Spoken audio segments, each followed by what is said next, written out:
That 1 week they come 3 times, the next week 2, 3, 2. Okay, Yeah. gotcha. I was like, wait, what? Yeah, I yeah. only came half They the just time. stop mid-set and leave.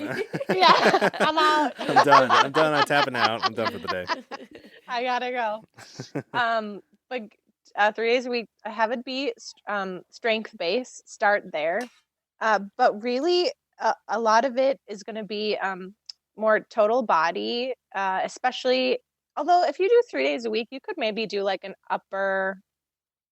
You could maybe split it into more like a push pull, a lower body day. So take that back. So across 3 weeks, without getting too complicated for a beginner, have your 3 main lifts, and then supplement with similar movement patterns. So you can always be really efficient at a squat, a hinge, and a push pull, which really hinging can also be pulling. So think about having one big lift and then supplement exercises and then some cardio, like some cardio of choice at the end. But I would I would stick to total body for a while and really think about building the habit. Again, it's about that longevity. So like, is what you're doing sustainable? And if it's not, that's when you have to make those other little tweaks. But to put together your own plan, you can list out our movement patterns are a squat, a single leg pattern or lunge, a horizontal push pull, or a vertical push pull, and then what did I just miss? Core? Did I say them all? I don't know. I went out of order that I usually say them. I think I think we were missing the core, so that would have been it. Core, okay. The core, core is also kind of like subjective. Anything you're doing, you're working. Yeah, you're all working your core. compounds, you hit that core. Yeah. Okay. Yeah, anything but your limbs. So really think about structuring it out that way. It will be more helpful than, okay, I have to work this muscle. It's easier to think about, here's my squat pattern and here's a bunch of different types of squats I can incorporate into my programming. But when you're a beginner, you have to be on repeat. That is how it works. So it's going to be, I would say, like, your approach and your attitude is going to be the thing that kind of like brings the energy and excitement. But it really is, especially when you're building that foundation, you have to just keep working the movement over and over and over, and you will see, strength gains. You will find it's maybe a little bit easier. And that's when you know that you can start tweaking and changing things from there. Because a lot of people have heard like, when I'm getting started, I don't know what to do. So I can either look at finding, hey, this program online, this app, bodybuilder program, Anytime Fitness app, or they obviously go working with a coach, or they just go from, hey, I did this in high school and now I'm just going to copy what I did, do it all again. and they pick our brains all the time on like, hey, I've heard different things, upper, lower, push, pull, bodybuilder splits, full bodies. And if someone's just starting out, I agree. I always shift them more towards the full body, because if they're unsure of how many days they can commit to this, I explain, if you can only maybe do 2-3 days, if you do a push pull leg and then your consistency and you miss your legs on purpose, then you're I had that conversation with a gentleman. I was like, he's like, I hate doing legs. And I'm the same way. That's why I work primarily with my coach. We do legs on that day because I'll do it. Do I like it? No. Well, do I hit it as hard? No. But with him, yeah, absolutely. So we tell you, like, why don't you hit all those muscle groups starting off? Because even if you only get 2 days, you're going to hit all the big muscle groups anyways. So, yep. Yeah, I like that. I think at the end of the day, just hire a coach. Just work invest. With a coach. Just invest in a coach. Yeah, in some capacity. Don't follow a program that's not right for you. You're just going to get nothing out of it. You're just going to waste your time. Yep. Yeah, it really is. It takes that load off. And it's a big deal. It's a service, and it's just one thing that a coach can help you with too. Like, don't even get us started on all the other, like, nutrition and, like I said, mindfulness and like all the other things Mental health. go that go into it. Like, we were just I'm presenting nutrition as well at Vitals, and I was kind of in a little bit of a debate with another coach because his argument was like, just eat your vegetables, like just eat more protein. And I was like, okay, let's like really break this down, right? I'm in operations. Part of my job is writing the steps that it takes to do a thing. And I'm like, well, so let's say I'm a mom. I've got to, one, know my calories and my macros. Then I need to look up some recipes, and then I need to make sure my family will eat those recipes, and then I need to pack up the kids, and we all need to go to the grocery store, which is a half hour away. So now I'm an hour in. Then we got to shop. The kids are freaking out. There's an hour there, half hour back. Now we're at 2 hours. Now I have to make dinner. Now we got to make dinner. That's another half hour. Then we got to eat another half hour. Then we got to pack up some food so I have lunch tomorrow and do the dishes. We're looking at a 3.5, 4 hour adventure. So it's like, it's not just as simple as eat your vegetables. Yeah. It's like, what can a coach offload on you so you can focus on you, right? And a lot of that is putting these plans together, helping you navigate nutrition, checking in. Are you drinking water? So that's a lot. I think people think coach and it's just like the time that they're with them in the gym, and it's so much more than that. We provide so much value for what you get. Yeah, I think that's the main difference. We always talk about this is a coach versus a trainer. Coach versus a trainer. Yeah, my sister had a coming to Jesus moment. She also listens to the show. Shout out, sis. Because she loved when we had She's Jessica. our number one fan. Number one fan. Our Our only fan. only listener. No, No, yeah, I'm no. just No, I'm just kidding. We have millions of My listeners. sister listens too. Yes. But I could see and hear from her words that she had a coming to Jesus moment when we had Jessica on, that she was like, hey, I realized that, I worked with this one coach and it was a coach, and I worked with this other one and it was a trainer.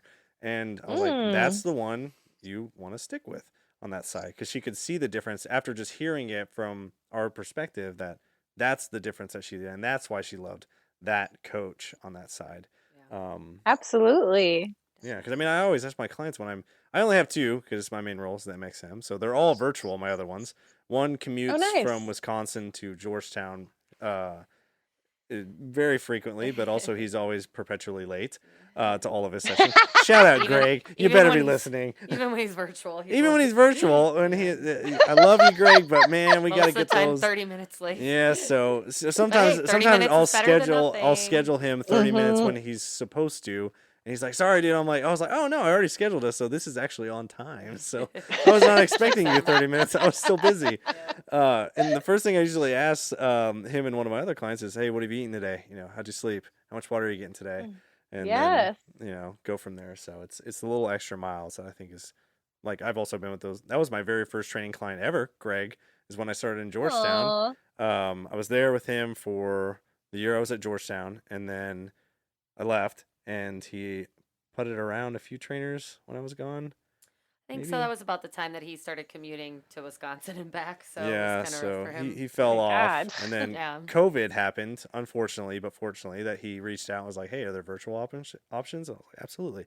And now we're back together. I told him, hey, now we're never parting anymore because if you move, no big deal. We're life partners, Greg. You're stuck with me. And it's funny because, as trainers, we were very much, sometimes we drift in that category of, counselors, psychologists, where we hear about everything that the therapists, but he is a psychiatrist, so sometimes he psychoanalyzes me. And and when he does that, he's like, oh, man, this is why you do that, Trav. I was like, no, it's not. See, now you're getting defensive. I was like, Greg, we're about to do a whole lot of burpees coming up real soon. Trav, how come you are telling him that he's with you for life, but you told me as soon as this podcast becomes famous, you're ditching me? Why am I not a lifer? No. It's okay. Wow. No, don't worry. I'll cut that out of the podcast later. Awesome. I love hearing different perspectives on our topics because that's where we kind of choose these topics from, is just things we hear a lot, a lot of misconceptions, a lot of things people hear. And also something we love to do is hear from our millions and billions of listeners. So one of our questions that we got was from a gentleman he is around 40. and he Mhm. is training with one of our trainers, 5 days a week. And he is just looking to be healthier, tone up, define. So one thing that he wanted to know is, at 40 years old, if health and safety are concerns of mine in the weight room, do I have to give up on exercises like deadlifts or measuring my performance benchmarks, with singular max out repetitions? It's not necessary, but I will say this, you can, it's a way to just gather more data to then set the appropriate percentages underneath. But I would say that for like general overall wellness, it's not necessary. And honestly, even tracking weights isn't necessary. I think we want to always make sure we're getting stronger. But if you're not going into competition, it's a nice to have so we can better narrow the scope so we can get even more precise, but it's not necessary. okay, cool. And then another question we had. So, what's more important for weight loss, cardio or weight training?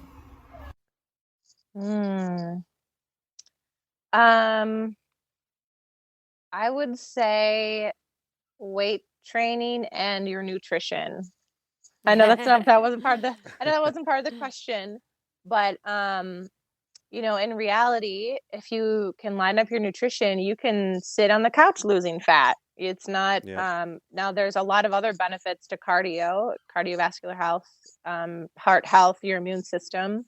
But I would say if I had to choose, I would lean towards strength training because you can always make strength training more cardio-like if you need Yeah. to. Cut those rests down and Yes. increase that Yeah. time under tension and just burn Mhm. on that side.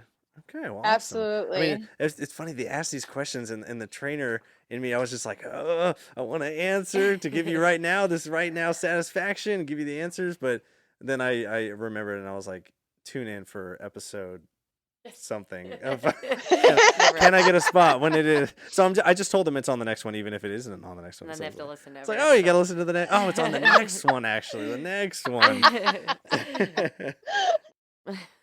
I do have one question from our Instagram followers. Oh, okay. So somebody said that they have heard the term progressive overload a ton, and they want to know, what does that mean? Oh, okay. This is super sciencey. So, think of especially when we weight lift, it's a progressive overload principle. So we have to push our strength or our training enough where it creates an adaptation, and that's actually where that strength is made. So you always want to be moving forward and increasing, and really you can apply this in a lot of different ways, volume, intensity, um, but think of it, I'm trying to think of like the simplest way I can explain this. um, I would say it's really about, it's key to strength training, and it's about how we adapt to the stimulus that's applied. So that's one of the reasons having a strength coach and having a plan is super important, because if you're kind of just like lifting willy-nilly and not really like moving forward every week, you probably won't see the progress that you want to. But think of it as the adaptation to whatever stimulus we apply. And honestly, it could be applied in endurance as well. It could be in speed and quickness too, not just strength. Awesome.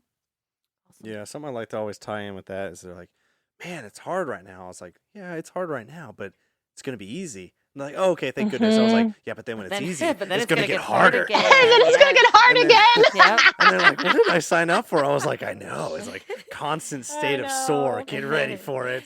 Yep. And it's about how, like I said, that's why having a coach can be so beneficial, because they can kind of know and sense and help you navigate when we need to now turn up the juice and keep adapting over time. Yeah, I like that. You always got to, if you're not improving, then you're stagnating.